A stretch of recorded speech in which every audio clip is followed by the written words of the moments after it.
The National may be over, but the debate about the future of the National is just beginning. Has the National leveled up or has it fallen behind Fanatics Fest? And what will the National look like in the years ahead? I'm bringing on two very special guests to debate it all now.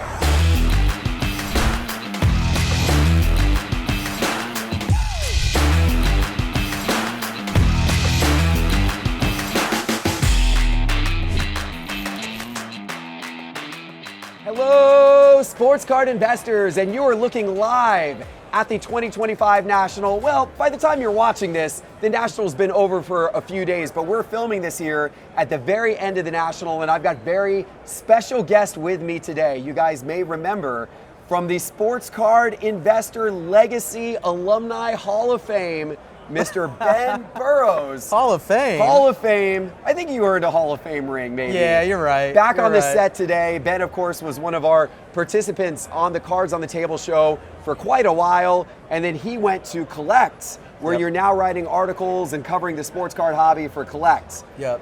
Awesome to have you back on the show today. Thank you so much, Jeff. It's a pleasure to be back. And Justin, we're here in the Arena Club booth.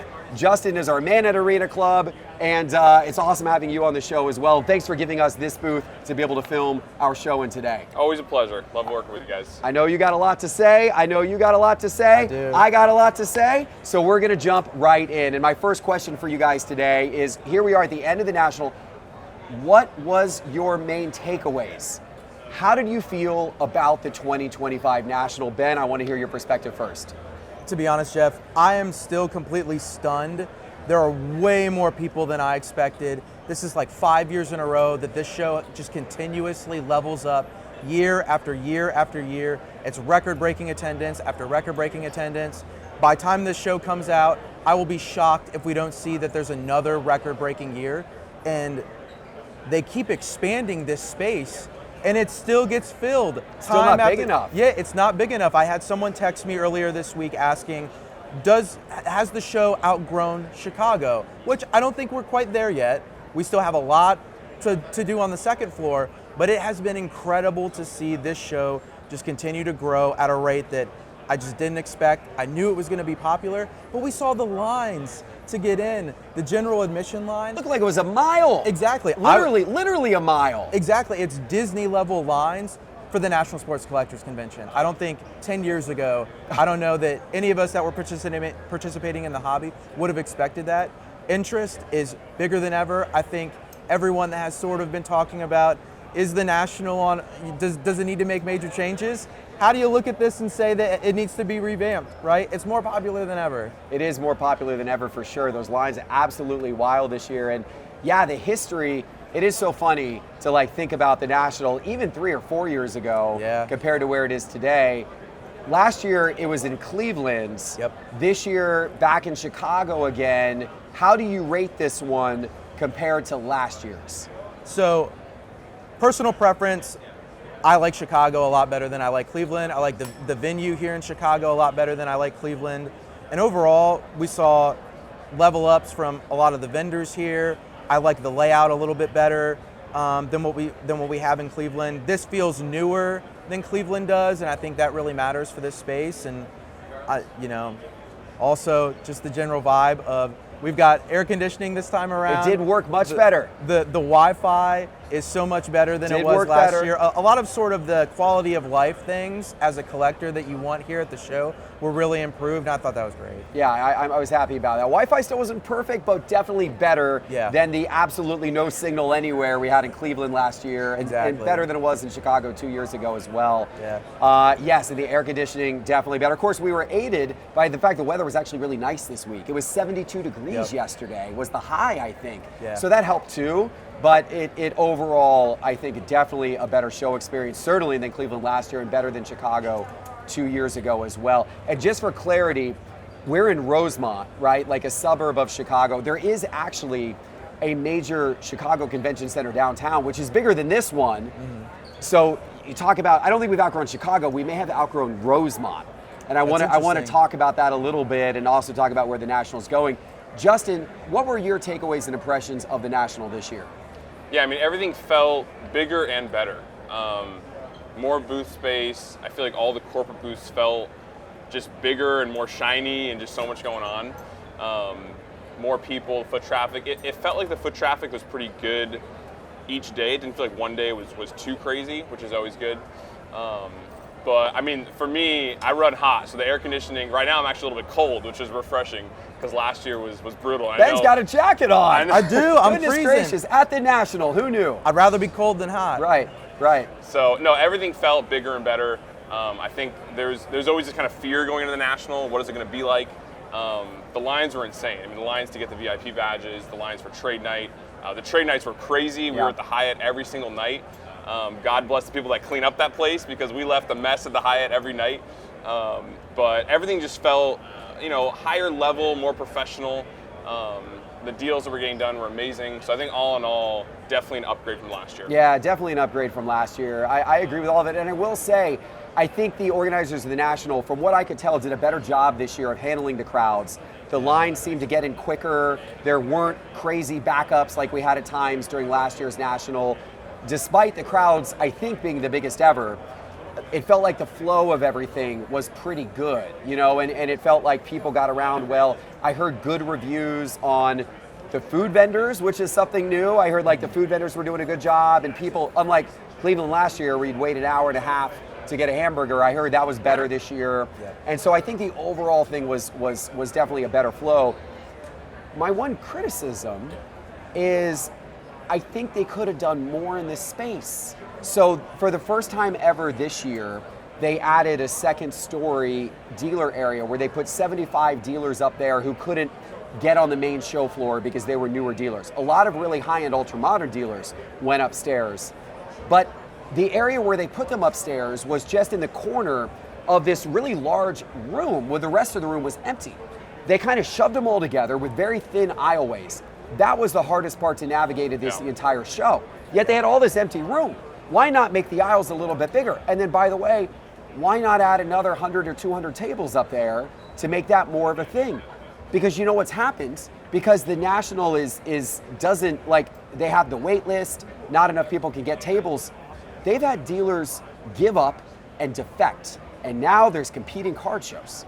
There's the SoCo Expo, an all-soccer show, which I went to one night, Friday night, that's taking place 15, 20 minutes away.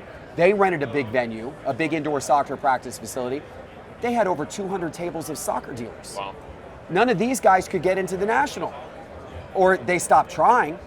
So what they said is, hey, we're just gonna go do our own card show down the road. So they did their own card show down the road. There's no soccer on the show floor of the National. All the soccer went there. That's a shame. That's a shame. How do you have the pinnacle of sports collecting, and now you've alienated a big group of collectors? By the way, the group of collectors that's probably going to be the quickest growing group of collectors in the hobby over the next 5 years. Absolutely. As all the international gets into it. I met people who flew in from Europe for the National who never went to the National. They flew in from Europe and they spent their entire time down at the SoCo Expo.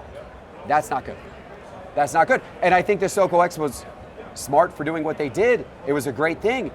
They wanted more soccer representation and they couldn't get that here. But then I see at the National, you got all this empty space upstairs. Yeah. I'm like, why wouldn't they invite all those soccer dealers up there? Do this thing here. Do an entire soccer area here that no one has to go anywhere. I don't know. So there's a few, I feel like the National, my only criticism would be that I feel like and look, the National is this organization. It's not a company. It's a nonprofit. It's a consortium. It's run by the dealers. That makes things difficult. Yeah. You got a lot of 40-year tenured National dealers who are making big decisions on the future of the National in a much different era today. And I love those dealers and I love the history. Times have really changed. And I think the National could be a little bit more aggressive and a little more proactive about growth. They did take steps this year. Adding the upstairs was a good step forward. The trade nights were better. The corporate area's better. They took steps. Now just take a couple more. Right. Take a couple more. That's a fixable thing, right? Yeah. The issue upstairs, there's a ton of space there. I know we've talked a lot about the desire to be on the main floor versus the second floor, and people might feel alienated on the second floor. we see how busy that gets up there, even though the format wasn't really good. The appetite is clearly there to expand that space. It's fixable. It's a problem that they created this year, trying to do something new, but it's fixable. It's fixable. Yeah. And I hope they resolve that for next year. Justin, this is the Arena Club booth behind us here. You got this big activation. You can't even see all of it on camera, but you got these giant screens and everything. How was your week here? How was the Arena Club experience? It was amazing, Jeff. We have a brand new events team. This is definitely the biggest and coolest booth we've ever done. This is actually all custom made. It's for neat this looking, show. yeah. So the booth's been popping, tons of guest appearances, tons of giveaways. We've been giving away grails every single day. And so massive grails being hit, massive grails being given away. We've been giving away tons of free cards. So it's been popping. Our goal was to be the most fun, exciting booth in the National. And I think we accomplished that. So it looks like people have been having a good time. Why do you guys do? I'm interested though, because Arena Club's obviously a totally digital pack opening platform. We rip them on this show every week. So why a physical presence when you're a digital platform? Totally. I think one, we love being able to interact with people. Obviously, we're all online. So much of the card world happens online. Deals through Instagram, deals on Whatnot, deals on apps like Arena Club. And so we never want to lose that human element. We always want to be meeting our customers, interacting with new people, but also showing that this is not an NFT, this is not just a digital card, that these are physical cards. Obviously there's a representation that is a digital representation, but if you hit the card, we'll ship that to you right away. So we love the National, love getting to meet new people, love getting to see new faces, and really just promote the brand. So we were doing tons of giveaways, tons of discount codes, and we're really planning to just keep going, just bigger and better. Were people ripping the slab packs? Did anyone hit a big card? They were ripping. Actually, I believe it was last night, someone hit a massive $20,000 Ohtani out of our Diamond Baseball pack, right at the end of the show. All right. So it was, we've had some crazy cards hit, tons of giveaways. It's been awesome. Awesome. All right, very cool. Well, good job on the activation this year. I want to talk next, guys, about Fanatics Fest versus the National. Yeah. People love debating this. All three of us were at Fanatics Fest. We saw each other there, and I think there was a lot of praise this year coming out of Fanatics Fest about how good that was, but now we've also just praised the National for the most part on how good the National was this year. So Ben, Fanatics Fest versus the National, has one taken a leap over the other? Are both of these together the future of the hobby? Where do you think things are having just been at both events? I think very clearly there's an answer here, and it's that they can easily coexist together. I think they fill completely different needs. I think from Fanatics Fest, if I had young kids that I wanted to come to an experience like this, frankly, Fanatics Fest is a better option. If I had young kids that I was trying to introduce to the hobby, that weren't into it yet, I would probably want to take them to Fanatics Fest because they can interact with the card show, but then there's a whole bunch of other activations that they could hang out and play with if the cards end up not being their thing. But for the National Convention, when it comes to being the biggest and best card show in the world, it's still here, right? And I think there is definitely a need for something that caters to the hardcore collector, and that's right here. And that's something that I actually prefer. I think Fanatics Fest is awesome. A lot of it doesn't resonate with me. But the National, getting really deep into the cards, finding stuff and hunting for stuff that I'm not going to find anywhere else, that resonates with me here.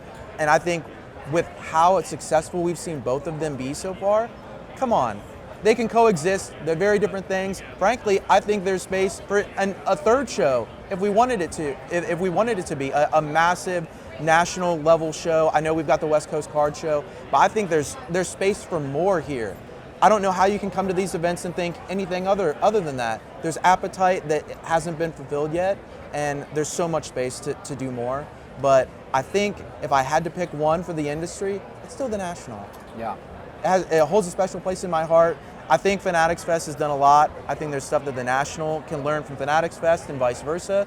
But if there's one industry show, it's probably still the National for me. But I don't know that has to be the case. Why can't there be two? Why can't there be three? Hey, Ben Burrows for mayor over here. Yeah. I like that platform. Let's get more shows at this level. Justin, your take, Fanatics Fest versus the National. I think at the end of the day, if there's only going to be one show that can win, it's going to be the show that creates the most FOMO.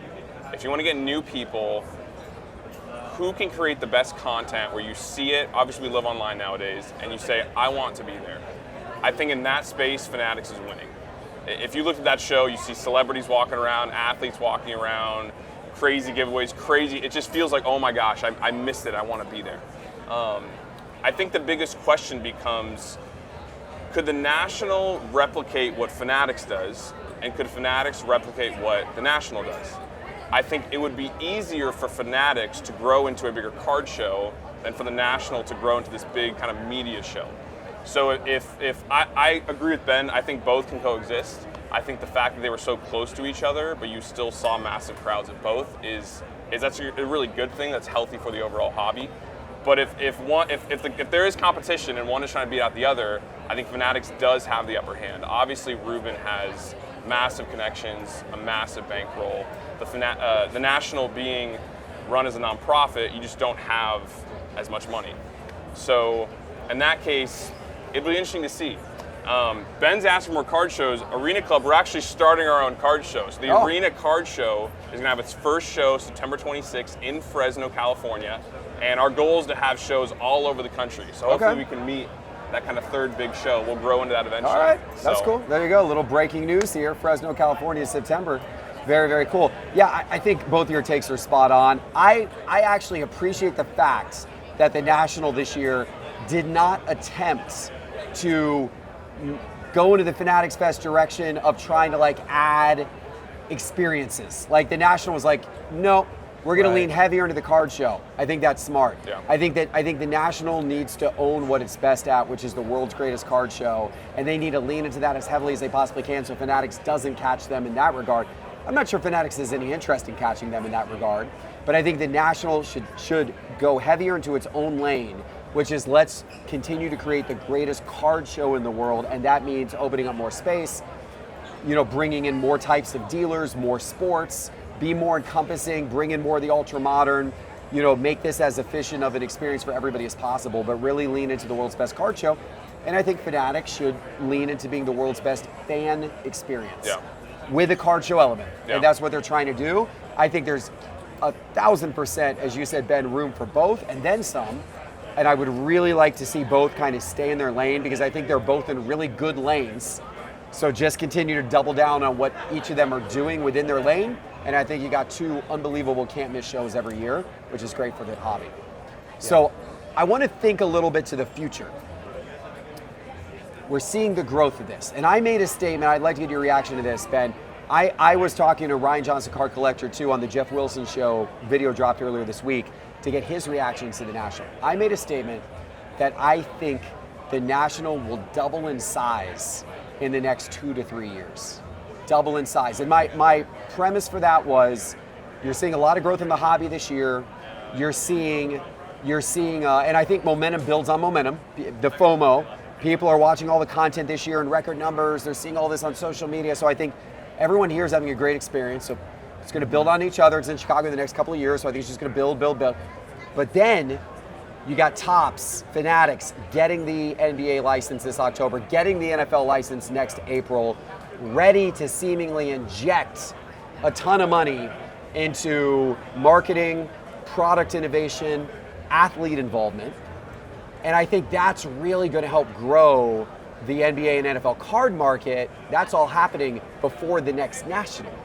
So I kind of think, give this a couple of years, this thing could be double. And if it is, the National better be ready. There's a lot of modernization that needs to be done. Ben, your take on that, and where would you like to see the National go in terms of modernization in the years ahead? That's an aggressive prediction, which would be no fun if it wasn't. But I don't think you're really far off, and I think you're heading in the right direction there in terms of how we make that happen. I think Fanatics is going to do a lot to expand that footprint. When I think about what Fanatics Fest did well, that the National really hasn't captured super well, is WWE. When we think about the autograph pavilions between these two different events, huge WWE space and huge WWE interest at Fanatics Fest. We're really not seeing that as much here. As Fanatics starts to pull that in, I think that explodes potentially here at the National Convention, unless maybe they want to keep that to be a Fanatics Fest exclusive. But I think those activations are going to be super explosive. I think bringing in the leagues is going to be super explosive.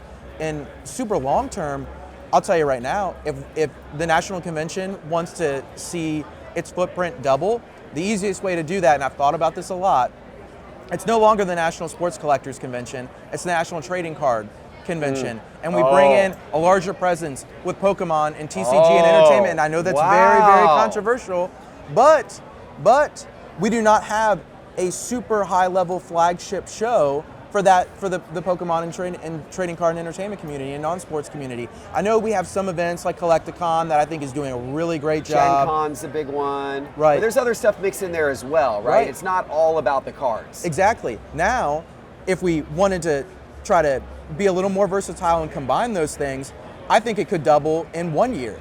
I think next year, if they said we're going to have a huge space for Pokemon, maybe upstairs is exclusively non-sports and entertainment and Pokemon, I wouldn't be surprised if this goes from 100,000 people a year to 250,000 people a year. Wow. Whether or not that's the change that the community wants to see, I don't know, but it's become such a big part of our space that we should at least think about whether or not the National Convention should make a little bit of a shift from being strictly sports or combine TCG, or maybe this convention should start thinking about how it creates its own show to match the sports, right? Wow. All right. What, I'm curious to get some YouTube comment reaction to what Ben just said. Would you want to see that? Let me know in the YouTube comments. Justin, what's your take on that?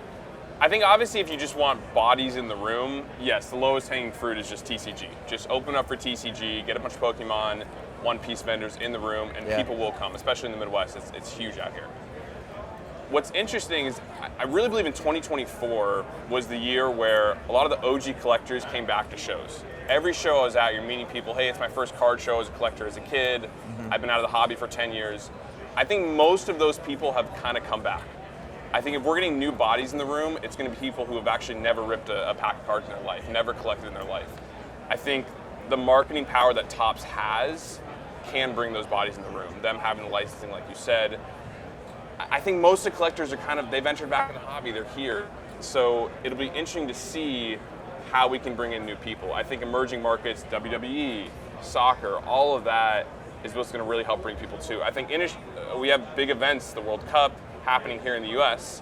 Hopefully those will be close to large card shows. So if someone's already coming from overseas, you're already in the US, it's easy to fly over to Chicago, fly to Detroit where the National's going to be. I think lots of opportunity there for new bodies. Doubling, that would be nuts. I'm excited to see what happens there. I'd say it would probably take 4 years to double. That would be my take on that. We'll see what happens. We'll see what happens. It's going to be exciting. And if we do double in 4 years or 3 years, I guess we're going to be doing that in Detroit. The worst news of the week. The dealers at the National voted for the location of the 2028 National. So we know we're in Chicago in 2026 and 2027, Rosemont. Here. We're back here the next 2 years. Then there was a vote between Atlanta and Detroit for 2028, and the dealers chose unbelievably wrong, extremely poorly. They picked Detroit over Atlanta. Dumb decision. Dumb decision. Atlanta is ready for the moment to shine. Atlanta has the College Football Hall of Fame connected to the Convention Center. We got the CNN Center. We got all these beautiful downtown hotels. We've got the world's biggest aquarium right there, all kinds of Ferris wheel, stuff for kids to do. It's all interconnected. State Farm Arena where the Hawks play. Mercedes-Benz, beautiful stadiums, both brand new, renovated, where the Falcons play. It's all interconnected. You can even get between all of it. It's wonderful. It's ready for a show that is multiple the scope of this. It was ready. And Ben, why did the National dealers make such a mistake and choose Detroit? It's devastating. I'm going to be honest. Obviously, Atlanta native. I live in Atlanta. I'm absolutely crushed that the dealers picked otherwise. The only thing I can think of, and it's sort of valid, is the heat. I think if people think Chicago gets a little muggy during the summer, then they're going to think Atlanta is sweltering. So I understand that to a certain extent. But look, Atlanta, everything is packed with air conditioning. If you like the way that this convention center feels right now, that's every building in Atlanta. You know, we make sure that you're not crushed by the heat. And it really is just disappointing because imagine being able to go to the national convention and then head out to the Battery and experience the Battery for a few hours and then go to a Braves game at Truist Park, which is definitely one of the best venues in the entire country. There's so much to do around Atlanta. Including the world's greatest card shop. Right there. Open for business. Cards HQ. His words, not mine. It's pretty good. You are my local card shop and I'm in there all the time, but it is really disappointing to see Atlanta sort of passed over multiple times recently now. I know. And the Georgia World Congress Center is a really wonderful venue. We've got Collecticon in there, and Collecticon like barely fits in this a little slice of what the Congress Center has. It's a wonderful venue. Atlanta's a wonderful community that I'm really disappointed the dealers decided to go with Detroit. I'll show up in Detroit. I'll be excited to see Detroit for the first time as a non-connecting flight, but Atlanta is one of the best cities in the world. We've got to try something different here. I don't know what's going on. I don't know what the dealers are thinking. If it's too hot, whatever, but just load up on lemon pepper wings and you'll be fine. Come on. What were the dealers thinking, Justin? What were they thinking? So I've done Collecticon in Atlanta. Yeah. And what I will say is that convention center is massive. Yeah. It was like a half-mile walk just to get to the small hallway. And so it's definitely big enough for the National to grow into. Yeah. It's a lot nicer than this one, too. It's super modern, super clean. I've only been in the Detroit airport, as you were saying. It was actually a nice airport. I've never been to the city of Detroit, so I don't have much of an opinion here. I will say I do like the idea of it kind of moving and hopping around. I hope Fanatics Fest does that. I know the past 2 years there was these announcements of, there's going to be other shows around the country. I like the idea of moving around, but I think it would have been pretty cool to be in Atlanta. Obviously, I've been to your shop a few times. It's easy to get around the city, lots of great food, lots of great culture. So hopefully in 4 or 5 years when it's doubled, we'll be ready for Atlanta. Okay. That's right. Maybe we get it the next year, and then that's the year when it doubles and everything is amazing. There we go. Let's get Atlanta in 2029. We're going to do that. All right, guys. This was a pleasure. Mr. Burrows, great to have you on the set again. Jeff. Justin, great to have you guys. And of course, check out Arena Club, by the way. And of course, don't forget that promo code. What is that? SEI20, 20% off slab packs on Arena Club. It's still live. Promo code SEI20. Check out Arena Club. Thanks for watching. We'll see you soon with our next episode. Take care.